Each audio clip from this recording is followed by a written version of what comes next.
कितने बच्चे होंगे आपके, हथेली देखकर खुद जान ले।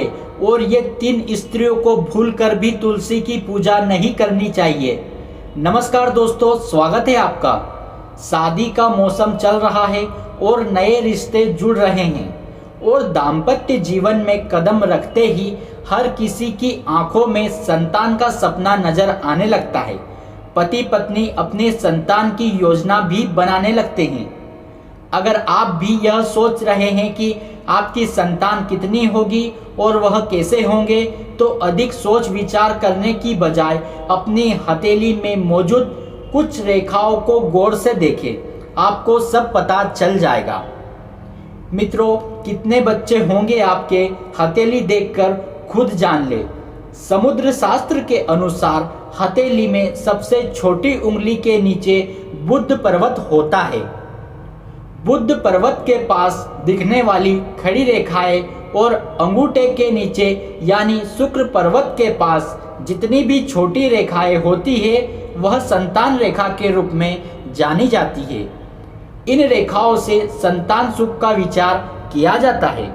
मित्रों, हथेली में इन स्थानों पर जितनी भी साफ और स्पष्ट रेखा है, उन्हें गिन ले। आपको इतनी संख्या में पुत्र संतान हो सकती है, जबकि हल्की रेखाएं बताती है कि आपको कितनी कन्या संतान होगी। आपकी हथेली में बुध पर्वत अधिक उभरा है और संतान रेखा स्पष्ट है, तो आपके 4 पुत्र और 3 कन्या संतान होने की संभावना है। आपके बच्चे गुणवान और संस्कारी होंगे। मित्रों, हथेली में अंगूठे के नीचे शुक्र पर्वत अधिक उभरा हुआ है, तो आपको एक संतान होने की संभावना बनती है। हस्तरेखा विज्ञान के अनुसार हथेली में जितनी संतान रेखाएं अधिक उभरी और स्पष्ट होती है, व्यक्ति को उतनी ही संतान से अधिक स्नेह और सुख मिलता है। यही वजह है कि व्यक्ति का किसी खास संतान से अधिक लगाव होता है और उनसे सुख मिलता है। अगर किसी पुरुष की हथेली में संतान रेखा नहीं है, तो इसका मतलब यह बिल्कुल नहीं है कि उनकी संतान नहीं होगी। अगर पत्नी की हथेली में संतान रेखा है, तो संतान सुख मिल सकता है, लेकिन संभव है कि बच्चों का लगाव मां से अधिक होगा। मित्रों, अब हम जानते हैं किन 3 स्त्रियों को तुलसी की पूजा भूलकर भी नहीं करनी चाहिए। तुलसी का पौधा प्रत्येक हिंदू घर में होता है। प्राचीन ग्रंथों में तुलसी के पौधे का महत्व बताया गया है। यह पृथ्वी पर उपस्थित प्रत्येक वनस्पतियों में से एक है। यह पौधा कई प्रकार के रोगों का नाश करने वाला तथा सकारात्मक ऊर्जा का संचार करने वाला है। तुलसी का पौधा घर में होने से सुख, समृद्धि और ऐश्वर्य की प्राप्ति होती है और घर से रोग दूर रहते हैं। इसी कारण प्राचीन ऋषि मुनियों ने तुलसी की पूजा करने का विधान किया है। रोज अगर कोई व्यक्ति तुलसी के पत्र खाता है, तो वह कई प्रकार के रोगों से दूर रहता है। आइए अब जानते हैं किन लोगों को तुलसी का पौधा नहीं लगाना चाहिए और इसकी पूजा कौन सी महिलाएं नहीं कर सकती है। तुलसी का पौधा भूत को प्रतिनिधित्व करता है, जो भगवान कृष्ण का एक स्वरूप माना गया है। कृष्ण को तुलसी सर्वाधिक प्रिय है। भगवान कृष्ण को कोई भी भोग बिना तुलसी के नहीं लगाया जाता। जिस परिवार के लोग भगवान श्री कृष्ण को मानते हैं, उनके घर में तुलसी का पौधा जरूर होना चाहिए और भगवान कृष्ण के साथ तुलसी की पूजा अवश्य करना चाहिए। ऐसे घर में सुख, समृद्धि और ऐश्वर्य की प्राप्ति होती है। मित्रों, तुलसी को परमेष्णव माना गया है, अर्थात यह भगवान विष्णु का प्रिय पौधा है। जिस प्रकार भगवान विष्णु की पूजा में तामसिक चीजों का इस्तेमाल नहीं किया जाता है, उसी प्रकार तामसिक क्रिया करने वाले लोगों को अपने घर में तुलसी की पूजा नहीं करनी चाहिए।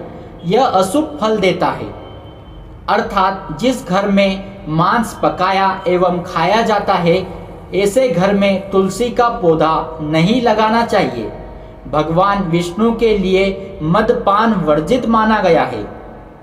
जिस घर के लोग शराब पीते हैं अथवा जिस घर में बैठकर लोग शराब का सेवन करते हैं, ऐसे घर में तुलसी का पौधा नहीं होना चाहिए। उस स्थान पर तुलसी रखने से लाभ की बजाय हानि पहुंचती है। अगर आप इन कठोर नियमों का पालन नहीं कर सकते तो घर में तुलसी का पौधा भूल से भी न लगाए। कभी भी तुलसी के पौधे को दक्षिण दिशा में नहीं रखना चाहिए, क्योंकि कभी भी इस दिशा में रखी गई तुलसी हमेशा अशुभ फल देती है। तुलसी को हमेशा उत्तर दिशा में लगाना चाहिए। तुलसी को कभी भी जमीन में न लगाए। तुलसी को हमेशा गमले में लगाना चाहिए। जमीन में तुलसी लगाने से तुलसी अशुभ फल प्रदान करती है, जिसका असर घर के सदस्य की सेहत पर पड़ता है। अगर किसी स्त्री का मासिक धर्म चल रहा हो तो उसे भी तुलसी की पूजा नहीं करनी चाहिए। जब द्रौपदी को वस्त्र हरण के लिए दुशासन उन्हें लेने के लिए गया था तो ऐसा माना जाता है कि उस समय द्रौपदी का मासिक धर्म चल रहा था और वह इसलिए अपने कक्ष में रहकर विराम कर रही थी और किसी भी पवित्र स्थान पर नहीं जाती थी। इसी कारण हम देख सकते हैं कि प्राचीन काल से ही ऐसी मान्यता है कि मासिक धर्म के दौरान किसी भी पवित्र स्थान पर स्त्रियों को जाने से रोका जाता है। इसी कारण तुलसी की पूजा मासिक धर्म के दौरान नहीं करनी चाहिए। मित्रों, दूसरी स्त्री है चरित्रहीन। तुलसी एक पवित्र पौधा है और इसकी पूजा केवल पतिव्रता स्त्री ही कर सकती है। जो स्त्री कई पुरुषों संग संबंध रखती हो उसे तुलसी की पूजा का बुरा फल मिलता है। तीसरी स्त्री है दुष्ट स्त्री। शास्त्रों के अनुसार जो स्त्री दुष्ट हो, दूसरों के साथ कपट करने वाली हो, दूसरों के अन्न में विष डालने वाली हो, ऐसी स्त्री के द्वारा तुलसी की पूजा की जाए तो उसे इसका अशुभ फल ही मिलता है। तो यह थे तुलसी के पौधे से जुड़े नियम और हथेली से जुड़े संतान प्राप्ति के नियम। अगर आपको यह जानकारी पसंद आई हो तो वीडियो को लाइक करें। मित्रों, कमेंट में जय मां लक्ष्मी का जयकारा अवश्य लगाएं। मैं यह कामना करता हूं कि आपकी सभी मनोकामनाएं पूर्ण हो।